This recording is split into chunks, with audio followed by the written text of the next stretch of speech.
Rafale merupakan pesawat pancar gas pertama yang dibeli oleh Indonesia dari Prancis untuk kepentingan pertahanan udara. Sejak merdeka pada 1945, Jakarta hanya mengimpor jet tempur dari Moskow, Washington, dan London. Paris gagal menjadikan Jakarta sebagai operator pesawat tempur keluaran Avion Marché Dassault Breguet Aviation pada 1986 sebab Indonesia lebih terkesima dengan tawaran General Dynamics. Pada 2021, Indonesia memutuskan berpindah hati dari pesawat tempur multirole karya anak bangsa Amerika Serikat ke jet tempur Omnirole buatan Prancis.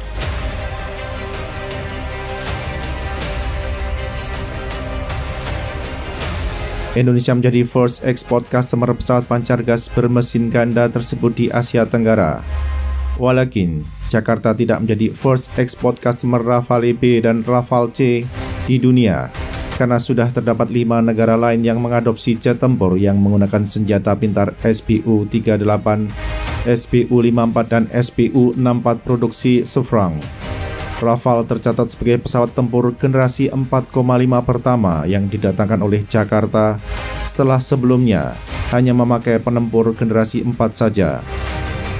Tentu saja keberhasilan Prancis menembus kekalahan Mirage 2000 pada 1986 berkat kondisi politik domestik Indonesia yang menguntungkannya.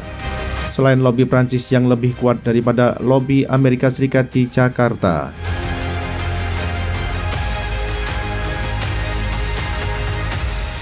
Akuisisi Rafale oleh Indonesia berbeda dengan masa Jakarta membeli F-16 38 tahun silam. Varian pesawat bersayap Delta yang diimpor oleh Indonesia merupakan versi terakhir yang dilengkapi dengan beragam kemampuan.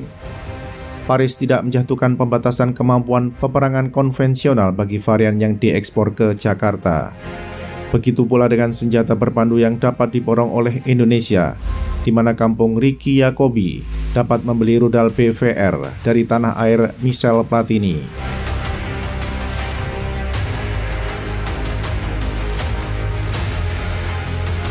Di masa Indonesia menempatkan hati pada F-16, Jakarta hanya boleh mengakuisisi F-16AB. Padahal waktu itu telah tersedia varian CD.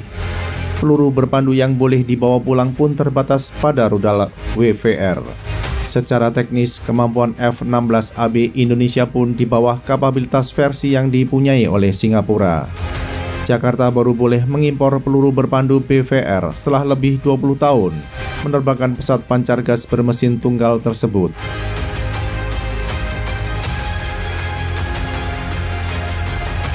Operasional Rafale di Indonesia akan bersamaan masanya dengan penggunaan F-35A oleh Australia dan F-35AB bagi Singapura.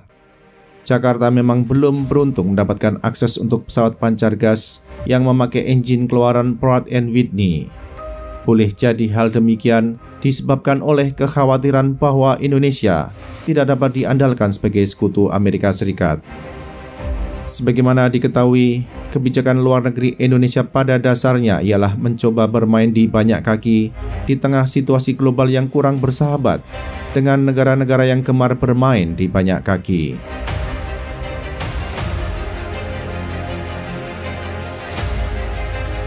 Tentu saja Indonesia dapat bermain di banyak kaki apabila berstatus sebagai kekuatan global dalam politik, ekonomi, teknologi, dan militer global.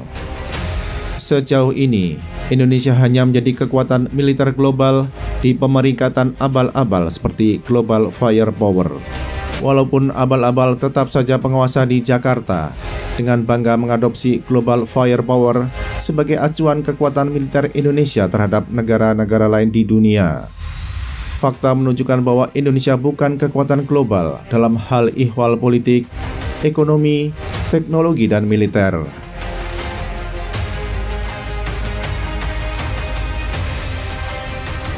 Memilih Prancis sebagai salah satu pemasok senjata ialah pilihan strategis yang tepat bagi Indonesia.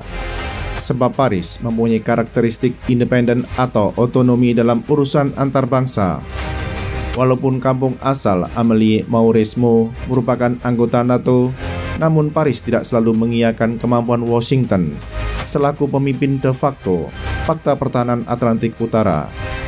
Dalam hal ihwal F-35 yang merupakan penempur generasi kelima, Prancis merupakan negara NATO yang ogah terlibat dalam program tersebut, apalagi menjadi konsumen pesawat pancar gas bermesin tunggal itu. Alih-alih membuat program pesawat tempur generasi kelima sendiri, Prancis lewat Dassault Aviation menggandeng Airbus dan Indra Systems guna mengembangkan Future Combat Air System atau FCAS yang tercatat sebagai jet tempur generasi ke-6.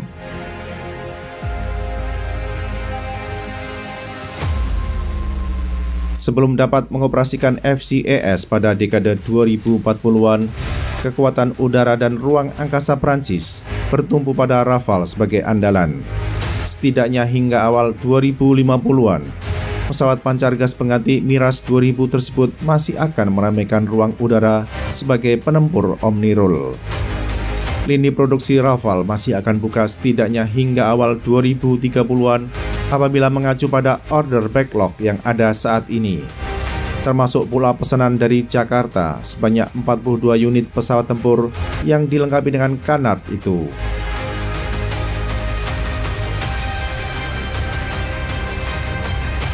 Salah satu perhatian dalam akuisisi Rafale oleh Jakarta ialah paket persenjataan yang akan melengkapi penempur yang mengadopsi beragam peralatan elektronika keluaran Thales.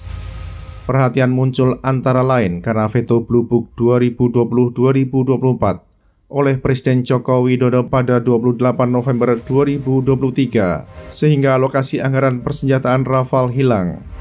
Sebagaimana diketahui, orang nomor satu di lapangan banteng belum menerbitkan penetapan sumber pembiayaan atau PSP bagi kegiatan pengadaan rudal bagi pesawat pancar gas yang sudah combat proven di Libya, Mali, Irak, dan Suriah tersebut. Mengacu pada daftar rencana pinjaman luar negeri jangka menengah DRPLNJM 2020-2024, paket senjata bagi Rafale yang akan diimpor adalah Mika RF, Mika IR, dan Meteor.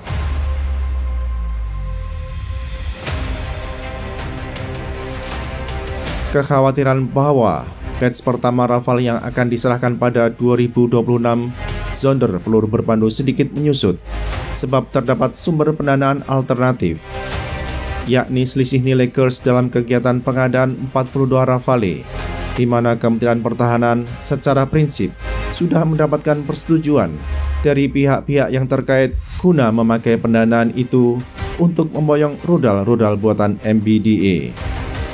Diharapkan pengadaan rudal Mika dan Meteor oleh Tanah Air Mika Tambayong dapat dieksekusi pada tahun depan. Seperti telah diulas oleh Sobat Militer pada video sebelumnya, penggunaan dana selisih nilai kurs tersebut tidak lagi membutuhkan pengeluaran PSP oleh Menteri Keuangan.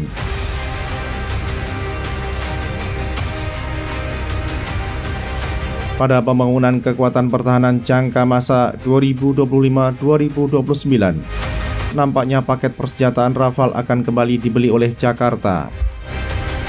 TNI Angkatan Udara telah mengusulkan kepada Medan Merdeka Barat agar Kementerian Pertahanan melakukan akuisisi rudal Mika NG, Meteor, AM-39 Exocet, dan Talios Targeting Pod.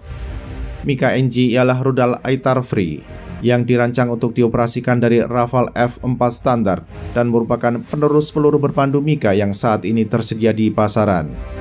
Sedangkan Talios, produksi Thales, adalah targeting pod yang menggantikan Damocles yang juga keluaran pabrik elektronika penerus Thomson CSF dan HSA itu.